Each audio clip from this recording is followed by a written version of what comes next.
नमस्कार दोस्तों, स्वागत है आपका आज की कहानी में। अपना भाग्य कैसे बदले।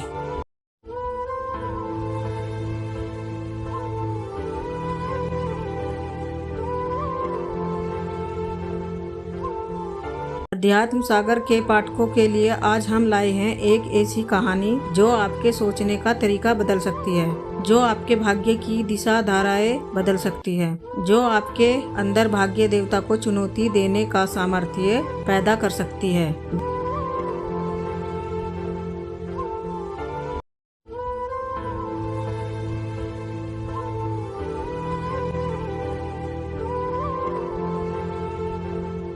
बहुत समय पहले की बात है।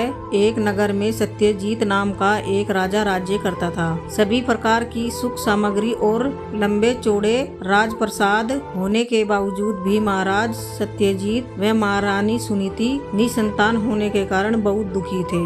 संतान प्राप्ति के लिए उन्होंने बहुत सारा दान पुण्य किया, याग यज्ञ करवाए, जिससे उन्हें एक पुत्र रत्न प्राप्त हुआ। किंतु दुर्भाग्य की पुत्र के जन्म के कुछ ही समय पश्चात एक षड्यंत्र में महाराज सत्यजीत की मृत्यु हो गई।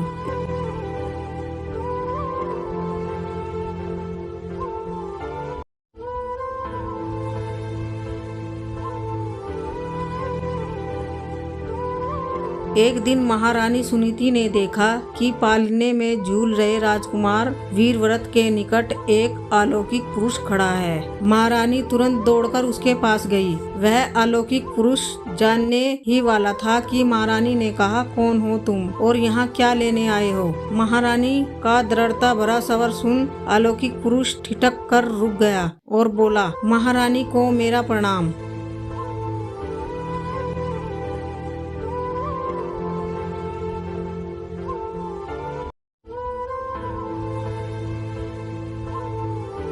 मैं भाग्य देवता हूँ, लोगों का भाग्य लिखता हूँ। यहाँ मैं आपके पुत्र का भाग्य लिखने आया था। यह सुन रानी ने भाग्य देवता को प्रणाम किया। स्त्रियाँ स्वभाव से ही अत्यधिक भावुक होती है, अतः महारानी बोली, हे देव, यदि आप मेरे वीर व्रत का भाग्य ही निश्चित करने आए हैं तो कृपया करके मुझे बताइए कि इसके भाग्य में क्या है।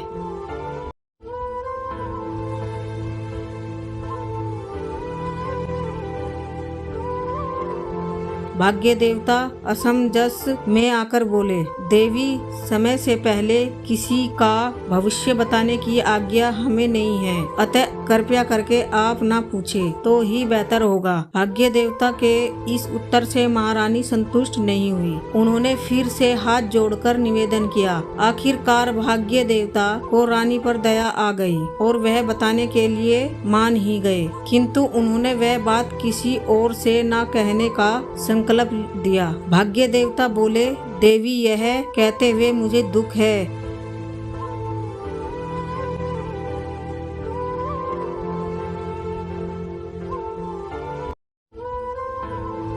कि आपके पुत्र के भाग्य में राजकुमार बनना नहीं लिखा है। यह जंगल में जानवरों के बीच पलकर बड़ा होगा। भाग्य देवता की यह बात सुनकर महारानी की आंखें भर आई। महारानी के दर्द को जानकर भाग्य देवता ने कहा, हे देवी, इसे राजकुमार तो मैं नहीं बना सकता।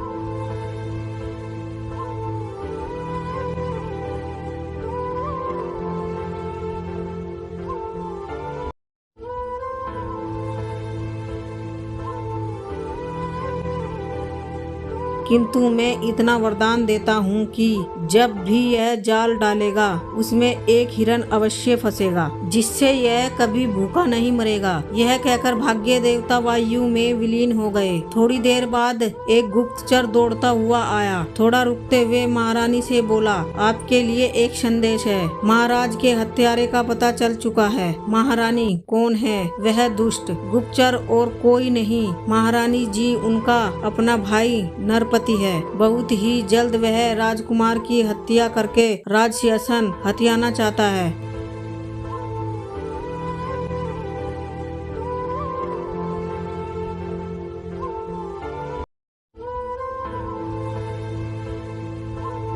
यह समाचार सुनकर महारानी रातों रात राजकुमार और अपने कुछ विश्व साथियों को लेकर उस नगर की सीमा से बाहर निकल गई और एक सुनसान और वियवान जंगल में झोपड़ी बनाकर रहने लगी। इधर नरपति दिन रात महारानी और राजकुमार को खोजने लगा। बहुत कोशिशों के बावजूद भी जब उसे कोई परिणाम नहीं मिला तो वह स्वयं राजा बन गया। अब महारानी सुनीति जंगल में अपने बेटे वीरव्रत के साथ रहने लगी। सुनीति दिन में लकड़ियां काटने जाती और शाम को बाजार बेचकर अपना गुजारा चला रही थी। बालक वीरव्रत दिन भर जंगली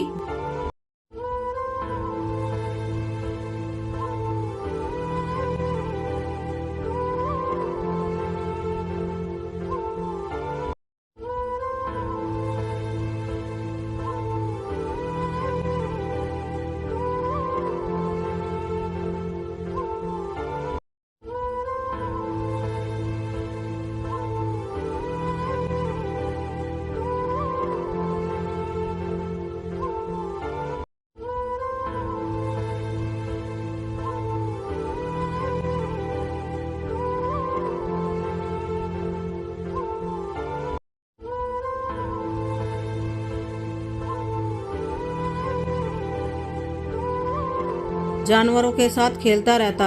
दिन पर दिन बीतते गए। धीरे धीरे बालक वीरव्रत बड़ा होने लगा और माँ के साथ लकड़ियाँ काटकर गुजारा करने लगा। किंतु जंगल कम होने व लकड़ियों के दाम गिरने से उनका गुजारा मुश्किल हो गया। एक दिन माँ ने वीरव्रत को शिकार पर जाने को कहा। जिन जानवरों के साथ वह खेल कूद कर बड़ा हुआ उन्हीं का वह शिकार करे।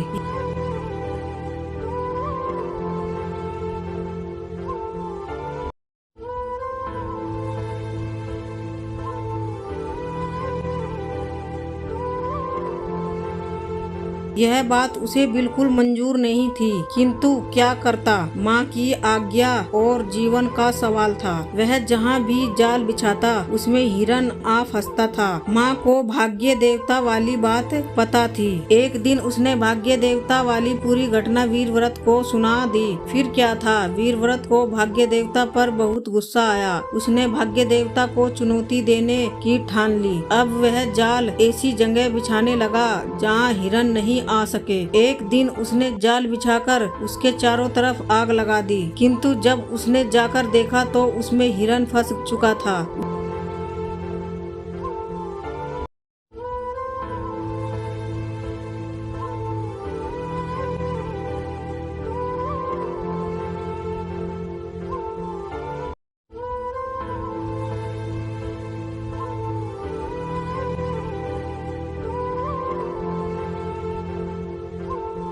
उसे बहुत गुस्सा आया। दूसरे दिन उसने नदी के बीचों बीच जाल बिछा दिया, किंतु जब जाकर देखा तो वहाँ भी हिरन फंस चुका था। वह दुखी होकर सोचने लगा। अब उसने एक पेड़ पर जाल बिछाया और घर चला गया। जब आकर देखा तो वहाँ भी हिरन फंस चुका था। इस बार उसने अपने घर में जाल बिछाने की सोची। घर में जाल बिछाकर वह बाहर पहरा देने लगा और भीतर माँ को बिठा दिया। देखता हूँ अब भाग्य देवता कैसे बचकर जाता है। आखिरकार हार मानकर भाग्य देवता उसके सामने प्रकट हो ही गए और कहने लगे, तुम क्या चाहते हो? तुम्हें वरदान नहीं चाहिए तो ना सही, पर मुझे यूं परेशान ना करो। वीरव्रत बोला, परेशान मैंने आपको नहीं, आपने मुझे और मेरी माँ को किया है। आप ही है ना वह जिसने मेरा ऐसा जंगलों वाला भाग्य लिखा। भाग्य देवता, मैंने तुम्हें वरदान भी तो दिया है।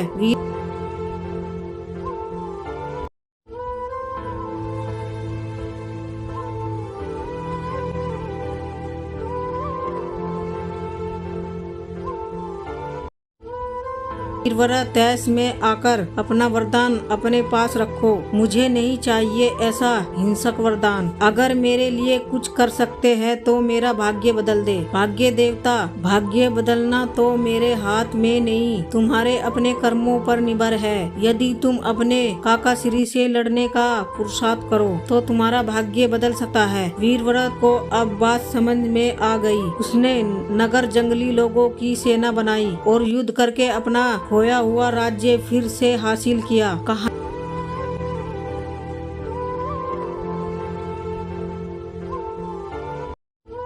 कहानी में कितनी सच्चाई है यह उतने महत्व का नहीं है जितनी की कहानी से मिलने वाली शिक्षा का महत्व है। मित्रों, इस कहानी से हमें शिक्षा मिलती है कि इधर उधर ज्योतिषियों के चक्कर काटने से कोई फायदा नहीं होने वाला। यदि आप चाहते हैं कि आपका भविष्य आपके सपनों के अनुरूप हो तो कभी भी भाग्य के भरोसे ना बैठे, प्रतिदिन पुरुषार्थ में लगे रहे। आपको आपकी मंजिल अवश्य मिलेगी। यह कहानी आपको अच्छी लगी हो तो हमें कमेंट में लिखकर बताएं और अपने दोस्तों को अवश्य शेयर भी करें।